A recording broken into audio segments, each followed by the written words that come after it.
नमस्कार दोस्तों, जय हिंद, वंदे मातरम। आप सभी का स्वागत अभिनंदन है टीटी फैमिली शिक्षकों के परिवार जायसवाल कोचिंग सेंटर पर, पावर्ड बाय शिक्षा ही प्रकाश है। साथियों, बात करेंगे पर्यावरण अध्ययन के practice paper number 36 by Jaiswal sir की बात करेंगे। एंड टॉप 30 क्वेश्चंस करने जा रहे हैं। आपके जिस तरह एग्जाम पे पेपर प्रश्न पूछे जा रहे हैं, जिस तरह के कंसेप्ट है, उस तरह से 30 महत्वपूर्ण संपूर्ण निचोड़ यह तैयार किया गया है। और इसके पहले प्रैक्टिस पेपर की आई बटन पे आपको ऑलरेडी लिंक दे दी गई है। प्रैक्टिस पेपर बहुत इंपॉर्टेंट होता है अपनी तैयारी को जांचने का, परखने का और अपने संभावित प्रश्नों की जानकारी उपलब्ध करने की बात कर रहे हैं। साथियों, पर्यावरण अध्ययन ईवीएस का जो पार्ट होता है बहुत ही इंपॉर्टेंट टॉपिक होता है, जीके लेवल वाला टॉपिक होता है। ठीक है, तो चलिए 30 महत्वपूर्ण प्रश्न की शुरुआत करते हैं जल्द ही, और आपका स्कोर जान लेते हैं। इस प्रश्न का फीडबैक क्या है। साथियों, इनमें से कौन से प्रोटीन की जोड़ी दूध में पाई जाती है?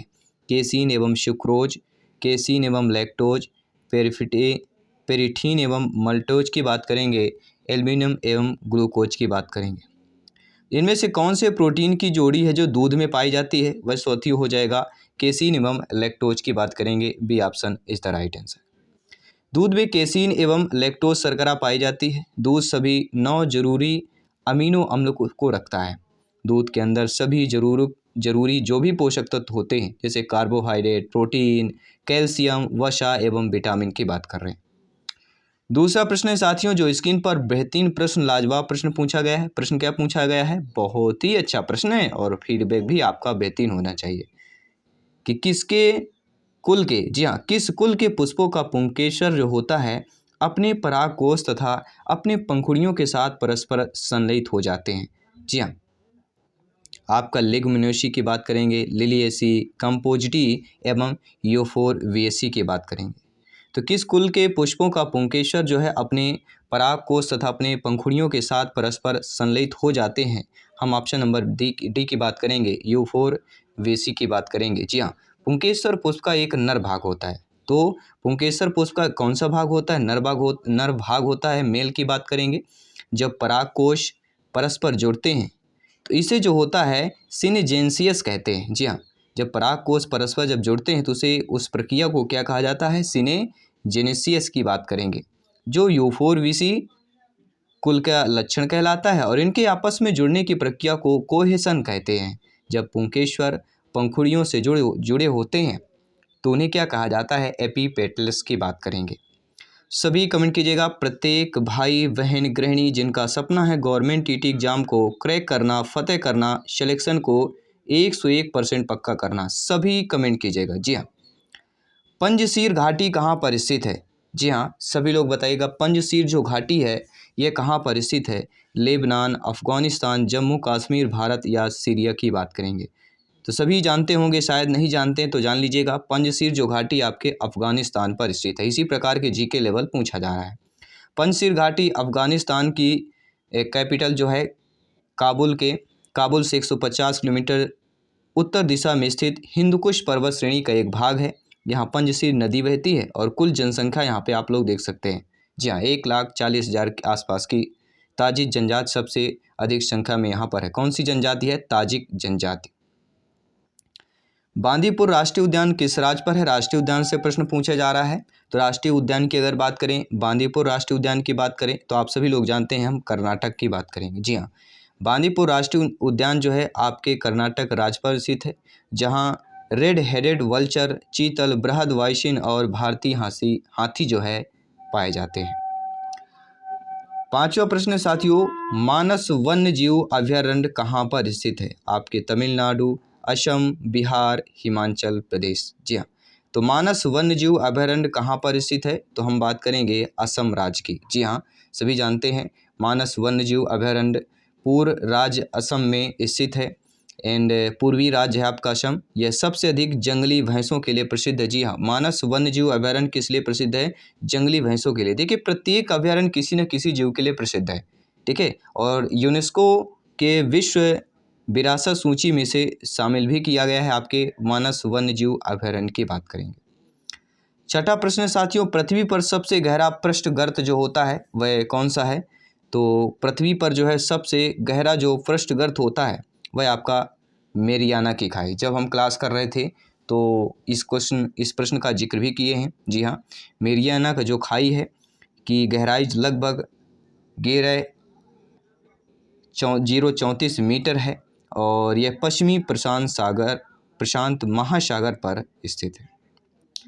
7वां प्रश्न साथियों, एल नीनो क्या होता है? देखिए, एक वैज्ञानिक नाम है, साइंटिफिक नाम है, ठीक है, साइंस वाला नाम है। तो एल जो नीनो होता है ये क्या कहलाता है? यह उष्ण समुद्री धारा को ही एल नीनो कहा जाता है। जी हाँ, एल नीनो एक दक्षिण अमेरिका के पेरू तट से प्रवाहित होती है और यह उष्ण गर्म समुद्री धारा है। इसे प्रतिधारा भी कहा जाता है और यह विषुवतीय क्षेत्र में पेरू के तट से ऑस्ट्रेलिया के तट पर प्रभावित होती है।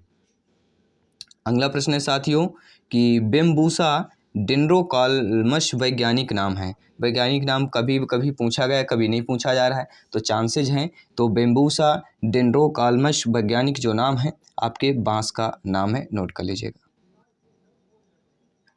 अगला प्रश्न है साथियों, एरिकस सपोटा का वैज्ञानिक नाम है। सभी कमेंट कीजिएगा, प्रत्येक भाई बहन शिक्षक बंधु। जी हाँ, जयसवाल सर आप सभी का स्वागत अभिनंदन करते हैं, वेलकम करते हैं टीटी फैमिली शिक्षकों के परिवार पर।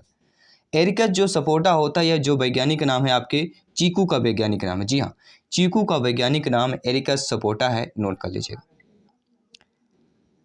10वां प्रश्न है, कौन से शहर में 30वें ओलंपिक खेलों की मेजबानी की थी? जी हाँ, स्पोर्ट्स से प्रश्न लगातार पूछे जा रहे हैं। लिवरपूल, लंकाशायर, लास वेगास या लंदन की बात करेंगे। तो कौन सा शहर 30वें ओलंपिक खेलों की मेजबानी की थी? तो वह है लंदन। जी हाँ, लंदन शहर जो है 30वें ओलंपिक खेलों की मेजबानी की थी।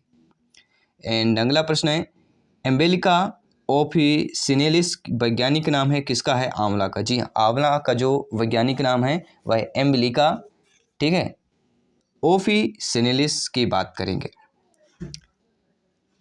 अगला प्रश्न है साथियों 12th नंबर प्रश्न है, बहुत ही अच्छा प्रश्न, लाजवाब प्रश्न यहाँ पे दिया गया है कि विद्युत उत्पादन के लिए नगर अपशिष्टों का प्रयोग करने वाला भारत में पहला शहर कौन सा है? कोलकाता, मुंबई, दिल्ली, चेन्नई की बात करेंगे। तो विद्युत उत्पादन के लिए नगर अपशिष्टों का जो है प्रयोग करने वाला भारत में जो पहला शहर है वह आपका चेन्नई है। जी हाँ, विद्युत उत्पादन के लिए नगर अपशिष्टों का प्रयोग करने वाला पहला शहर चेन्नई, तमिलनाडु की जो राजधानी है। यह चेन्नई दक्षिण भारत का प्रमुख औद्योगिक और वाणिज्यिक केंद्र है। चेन्नई को भारत का डेट्रॉयट भी कहा जाता है। प्रश्न आ सकता है कि भारत का डेट्रॉयट किसे कहा जाता है? तो भारत का डेट्रॉयट जो है चेन्नई को कहा जाता है। महासागर में नितल जीवजात जिसे हम वेंथोस के नाम से जानते हैं कहाँ पाए जाते हैं? आपके महासागर के तल पर, महासागर के ऊपर के सतह पर, महासागर के सीमित क्षेत्र पर या तटीय स्थान की बात करेंगे। तो महासागर के नितल जो जीव जंतु की बात कर रहे हैं जिसे हम वेंथोस कहते हैं, ये कहाँ पर पाए जाते हैं? तो आपके महासागर के तल की बात करेंगे। जी हाँ, महासागर के तल पर पाए जाते हैं। अगला प्रश्न दिया गया कि एड्स का विषाणु किसे नष्ट करता है? जी हाँ, जो एड्स का विषाणु होता है वह किसे नष्ट करता है? आपकी हीमोग्लोबिन को नष्ट करता है, लाल रक्त कणिकाएं अर्थात आरबीसी को नष्ट करता है, या हम टी कोशिका की बात कर रहे हैं या मस्तिष्क की ग्रे कोशिका की बात कर रहे हैं? सभी कमेंट कीजिएगा, प्रत्येक भाई बहन गृहिणी। जी हाँ, एड्स का जो विषाणु किसे नष्ट करता है? तो इसका जो विषाणु होता है साथियों वह टी कोशिका को नष्ट करता है। ठीक है, चलिए अगला प्रश्न है साथियों कि इक्वेस एसिनस वैज्ञानिक नाम है। जी हाँ, इक्वेस एसिनस वैज्ञानिक नाम है किसका है? गधा का, कौवा का, हिरण का, कंगारू का। जी हाँ, सारे यह प्रश्न आपके संभावित प्रश्न हैं। आपके एग्जाम पर कुछ पूछे गए प्रश्न हैं, कुछ संभावित प्रश्न हैं, कुछ पिछले ईयर वाले प्रश्न हैं। तो इक्वेस एसिनस जो वैज्ञानिक नाम है आपके गधा का वैज्ञानिक नाम है, नोट कर लीजिएगा। एक एक प्रश्न नोट करते जाइएगा क्योंकि सिलेक्शन के लिए एक एक नंबर इम्पोर्टेंट होता है। भाखड़ा नांगल परियोजना की बात करें, कौन सी नदी पर है? आपके गंगा नदी पर, सतलुज नदी पर, कावेरी नदी पर या ब्रह्मपुत्र की बात करेंगे। एक एक प्रश्न का फीडबैक इम्पोर्टेंट है। तो भाखड़ा नांगल परियोजना कौन सी नदी पर है? तो आपका जवाब अगर सतलुज नदी है तो नोट कर लीजिएगा। जी हाँ, बी ऑप्शन सही हो जाए। भाखड़ नांगल परियोजना सतलुज नदी पर स्थित है। यह बहुउद्देशीय परियोजना पंजाब, हरियाणा, हिमाचल प्रदेश और राजस्थान राज्यों का संयुक्त जो है उपक्रम है। इसके अंतर्गत जो है भाखड़ा और नागल के पास सतलुज नदी पर 2 बांधों का निर्माण भी किया गया है। अगला प्रश्न दिया गया कि सूर्य की जो किरणें होती हैं उनमें से कौन सा विटामिन प्राप्त होता है। विटामिन से लगातार प्रश्न पूछा जा रहा है, तो विटामिन का टॉपिक जरूर क्लियर कर लीजिएगा। तो सूर्य की किरणों से जो प्राप्त विटामिन होता है, सभी जानते होंगे विटामिन डी ही एक ऐसा स्रोत है जो सूर्य से हमें प्राप्त होता है। सूर्य की किरणें में विटामिन डी होती हैं और हमें प्राप्त होती हैं। और ये क्या होता है, ये विटामिन डी जो होता है आपके वसा में घुलनशील होता है। ठीक है, ध्यान दीजिएगा। आपके एडक, ये चीज़ आप ध्यान दीजिएगा, ADE ये डक जो होता है वसा में घुलनशील होता है, बाकी बचे विटामिन आपके पानी में घुलनशील होता है। और विटामिन डी की कमी से कौन सा रोग होता है, सूखा रोग होता है, नोट कर लीजिएगा। मैंगीफेरा इंडिका का वैज्ञानिक नाम क्या है। तो अमरूद की बात करेंगे, आम की बात करेंगे, आंवला की बात करेंगे, कटहल की बात करेंगे।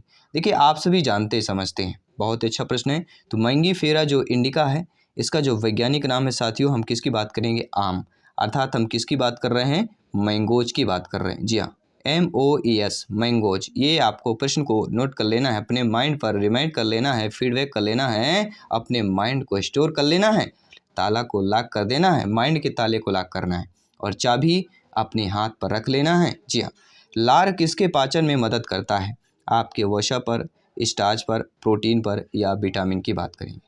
एक एक प्रश्न पढ़ते जाइए, एक एक प्रश्न आपका एक एक नंबर बढ़ाता जाएगा और सिलेक्शन के रास्ता को दोगुना, ठीक है, बिल्कुल पास और नज़दीक करता जाएगा, रफ्तार आपकी बढ़ती जाएगी।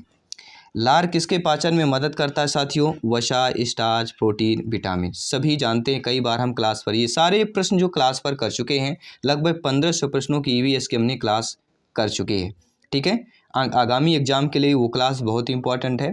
तो लार किसके पाचन में मदद करता है, तो आपके स्टार्च के पाचन पर मदद करता है।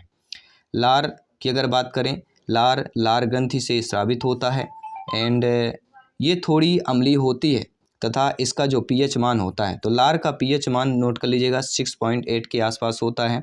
एंड लार खाने में मौजूद कीटाणुओं को मारता है। लार क्या करता है, मौजूद कीटाणु जो होते हैं खाने पर उनको मारता है। इनमें से कौन सी जो है आपके T20 नियम सही नहीं है। तो T20 में नियम की बात करें, प्रत्येक पारी की समय सीमा 75 मिनट है। यदि बल्लेबाज का क्रीज तक पहुंचने से देरी हो जाए तो गेंदबाज कर रही टीम को 5 रन दे दिए जाएंगे। एंड प्रत्येक गेंदबाज ज़्यादा से ज़्यादा 6 ओवर ही डाल सकता है या क्षेत्र रक्षण में प्रतिबंध सिर्फ 6 ओवर तक ही होता है। देखिए T20 नियम की बात करें, सभी जानते हैं T20 में एक बॉलर जो है 4 ओवर कर सकता है और 50-50 में 10 ओवर कर सकता है, जो कि यहाँ पे दिया गया प्रत्येक गेंदबाज 6 ओवर करता है, जो कि गलत दिया गया। तो यह नियम सही नहीं है, बाकी तीनों नियम जो है आपके सही दिए गए हैं। ठीक है, अगला प्रश्न है, लगभग 20 प्रश्न कंप्लीट कर चुके हैं, 10 प्रश्न और करेंगे। साथियों, दांत और हड्डियों ताकत और कठोरता किससे प्राप्त होती है। तो जो हमारे दांत होते हैं जिससे हम भोजन को चबाते हैं, हड्डियां की बात करेंगे, जिनकी जो ताकत और कठोरता होती है वह किससे प्राप्त होती है। तो जब भी देखिए हड्डियों की बात आती है, दांत की बात आती है, तो कैल्शियम का जिक्र आ ही हो जाता है। जी हाँ, जी हाँ, किसकी बात करेंगे हम, कैल्शियम की बात कर रहे हैं, नोट कर लीजिएगा कैल्शियम। जी हाँ, दांत और हड्डियाँ ताकत और कठोरता कैल्शियम से प्राप्त होती हैं। दांत और हड्डियाँ जो होती हैं कैल्शियम और फास्फेट से बने होते हैं और कैल्शियम को थायराइड और आपके पैराथायराइड ग्रंथि द्वारा नियमित किया जाता है। एंड अगला प्रश्न है साथियों कि अल्जीमर रोग से मानव शरीर का कौन सा अंग प्रभावित होता है, हृदय, वृक्क, प्रतिरोधी प्रणाली या मस्तिष्क की बात करेंगे। तो अल्जीमर रोग से मानव शरीर का कौन सा अंग प्रभावित होता है, तो आपके अल्जीमर जो रोग है इससे मस्तिष्क, जी हाँ, अल्जीमर रोग जो है ये किससे संबंधित है, तो मस्तिष्क से संबंधित है। अल्जीमर रोग इससे जो है मानव शरीर का कौन सा प्रभावित होता है, तो मस्तिष्क होता है। ठीक है, ये किसी भी टाइप से प्रश्न पूछा जा सकता है। ठीक है, जिससे मनोभ्रम, पागलपन, जड़ बुद्धिता, मनोभ्रम, स्मरण शक्ति से कम होने के साथ व्यवहार में बदलाव भी होता है और यह एक तंत्री विकार है जिससे मस्तिष्क की कोशिकाएं मृत प्राय हो जाती हैं। अगला प्रश्न है साथियों, विधान परिषद की अधिकतम संख्या हो सकती है, संबंधित विधान सभा का आधा हिस्सा, संबंधित विधानसभा का 1/3 सदस्य संख्या की बात करेंगे, संबंधित विधानसभा का सदस्य संख्या या 500। विधान परिषद की अधिकतम जो संख्या हो सकती है कितनी हो सकती है, तो संबंधित विधानसभा सदस्य का 3 जो सदस्य संख्या की बात करेंगे। ठीक है, तो ये प्रश्न को नोट कर लीजिएगा, एग्जाम के संभावित प्रश्न। मूल संविधान कितने शब्दों से बना हुआ है? जी हाँ, जो आपका मूल संविधान है, संविधान निर्माता डॉक्टर भीमराव अंबेडकर को हम प्रणाम करते हैं। ठीक है, स्वागत अभिनंदन करते हैं प्रत्येक टीटी फैमिली पे, प्रत्येक शिक्षक बंधु को जिन्होंने इस संविधान को लिखा था। मूल संविधान कितने शब्दों में बना हुआ है? तो डॉक्टर भीमराव अंबेडकर की अगर जिक्र आता है तो 80,000 नाम ले लीजिएगा। जी हाँ, मूल संविधान आपके 80,000 शब्दों पर बना हुआ है। ठीक है, अगला प्रश्न है, कुल मिलाकर जो है पश्चिम बंगाल में संसदीय लोकसभा की सीटें कितनी हैं? देखिए, आपके राज्य से नहीं पूछा जा सकता, किसी अन्य राज्य से पूछा जाएगा, जो कि एक कठिन लेवल हो जाता है। और ऐसा राज्य पूछा जाएगा जो, ठीक है, जो करंट का होगा, कुछ ना कुछ जुड़ी हुई बातें होंगी उनसे। तो कुल मिलाकर पश्चिम बंगाल में देखा जाए तो आपके 42 संसदीय लोकसभा की सीटें हैं। अगर हम एमपी की बात करें तो सभी लोग बताइएगा लोकसभा और राज्यसभा की कितनी सीटें हैं? जी हाँ, सभी कमेंट कीजिएगा। तो पश्चिम बंगाल में लोकसभा की सीटें 42 हैं और राज्यसभा में पश्चिम बंगाल की जो सीटें हैं वह लगभग 11 के आसपास। अगला प्रश्न दिया गया कि बहुत अच्छा प्रश्न है, भारतीय संविधान की 7वीं अनुसूची के तहत व्यापारिक संगठन सूची का विषय है। संघ सूची का विषय है, राज्य सूची का, वैश्विक का या समवर्ती सूची की बात करेंगे। तो भारतीय संविधान की 7वीं अनुसूची के तहत जो है व्यापारिक संगठन जिस सूची का विषय है वह कहला जाएंगी समवर्ती सूची की बात करेंगे। इस सूची के तहत जो है लगभग आपके 52 विषय आते हैं और जिन पर केंद्र और राज्य दोनों मिलकर कानून बनाते हैं। समवर्ती सूची ऐसी है जो केंद्र और राज्य दोनों मिलकर कानून बनाते हैं। भारत का मूल संविधान कहाँ से प्रकाशित हुआ था? तो भारत का जो मूल संविधान है वह जो प्रकाशित हुआ था दिल्ली, श्रीनगर, अजमेर या देहरादून की बात करेंगे।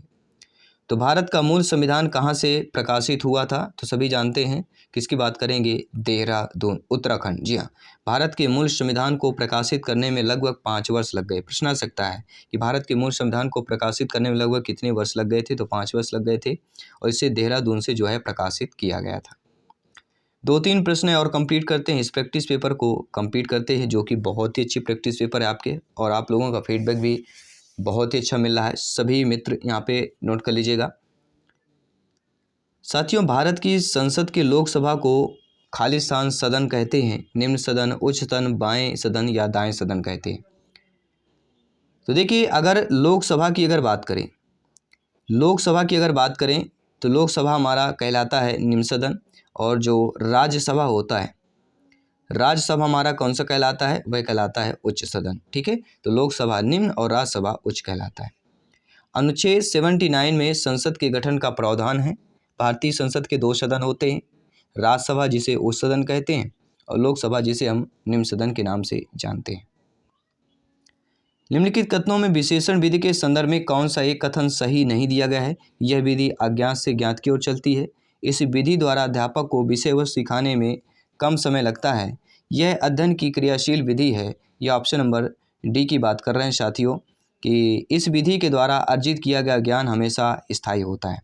देखिए, विश्लेषण विधि के संदर्भ में जो सही नहीं दिया गया कि इस विधि द्वारा अध्यापक को विषय वस्तु सिखाने में कम समय लगता है, तो ये जो हमारा नेगेटिव दिया गया है। बाकी सारे से भी ऑप्शन है कि विश्लेषण जो विधि होती है वो अज्ञात से ज्ञात की ओर चलती है एंड इस विधि के द्वारा जो है अर्जित किया ज्ञान हमेशा के लिए स्थायी होता है और यह अध्ययन की क्रियाशील विधि भी कहलाती है। इस प्रैक्टिस पेपर का 30वां प्रश्न है जो कि लाजवाब प्रश्न है। निम्नलिखित में से कौन सा शिक्षण की आगमन विधि का लाभ नहीं है? देखिए, आगमन निगमन विधि पढ़ लीजिएगा। यह विधि शिक्षण की एक मनोवैज्ञानिक विधि है। इस विधि द्वारा सीखने में शक्ति तथा समय दोनों अधिक लगते हैं। आगमन विधि में ज्ञान प्राप्त करके जो बालक होता है, बालक को सीखने के प्रत्येक स्तर को पार करना पड़ता है और इससे शिक्षण प्रभावशाली बन जाता है। एंड ऑप्शन नंबर डी की बात करेंगे। इस विधि में बालक उदाहरणों का विश्लेषण करते हुए समान नियम एवं स्वयं निकाल लेते हैं और इससे उनका मस्तिष्क विकास सरलतापूर्वक से हो जाता है। तो कौन सा शिक्षण की आगमन विधि का लाभ नहीं? तो सभी जानते हैं कि आगमन विधि में जो है इसके द्वारा जो है शक्ति समय दोनों अधिक लगता है, जो कि कठिन दिया गया है। कठिन की बात करेंगे यानी कि गलत दिया गया है। ठीक है, तो दोनों अधिक लगते हैं। तो शक्ति की बात कर रहे हैं, समय की बात कर रहे हैं, लेकिन अधिकता की बात कर रहे हैं और हमेशा कहते हैं अधिकतम जो शक्ति होती है वो हमेशा नुकसानदायक होती है, एक लॉस्ट टाइप की होती है, ठीक है। तो इसका अगर हम बात करें आगमन विधि का लाभ नहीं, तो बी ऑप्शन वाला हमारा लाभ नहीं होगा। बाकी जो दिए गए हैं, यह विधि एक शिक्षण की मनोवैज्ञानिक विधि है। आगमन विधि में ज्ञान प्राप्त करके बालक को सीखने के प्रत्येक स्तर को पार करना पड़ता है और इससे शिक्षण प्रभावशाली बन जाता है। एंड इस विधि में बालक उदाहरणों का विश्लेषण करते हुए समान नियम स्वयं निकाल लेते हैं और इससे उनका मानसिक विकास सरलतापूर्वक से हो जाता है। तो ये रहे टॉप 30 प्रश्न। आई होप आप लोग अच्छे तरीके से समझ पाए होंगे और टॉप 30 में से आप लोगों का फीडबैक क्या है नीचे कमेंट बॉक्स में अवश्य बताइएगा। प्रत्येक भाई बहन शिक्षक बंधु जिनका सपना है अध्यापक अध्यापिका बनना, और मैं आपके साथ जायसवाल सर मिलते हैं जल्दी आपके अगली क्लास पर, अगले प्रैक्टिस पेपर पर। और टेलीग्राम ऐप से जरूर जुड़ जाइएगा, लिंक दे दी गई है, सर्च कर लीजिएगा। टेलीग्राम पे नोट्स PDF फाइल प्राप्त कीजिए और इंस्टाग्राम पे जरूर जायसवाल सर अपने TT family Jaiswal coaching centre को फॉलो कर लीजिएगा। वहाँ पे आप लोग जायसवाल सर से डायरेक्टली बातें कर सकते हैं जो कि आपकी प्रॉब्लम है TT से रिलेटेड, ठीक है। इससे एग्जाम से रिलेटेड सारा कुछ डिस्कस कर सकते हैं। और अपने TT फैमिली के फेसबुक पेज परिवार से जरूर जुड़ जाइएगा जायसवाल कोचिंग सेंटर से, ठीक है। चलिए मैं आपके साथ जायसवाल सर सभी मित्रों को धन्यवाद करते हैं। जल्दी मिलते हैं अगले क्लास पर। जय हिंद, वंदे मातरम, धन्यवाद सभी का।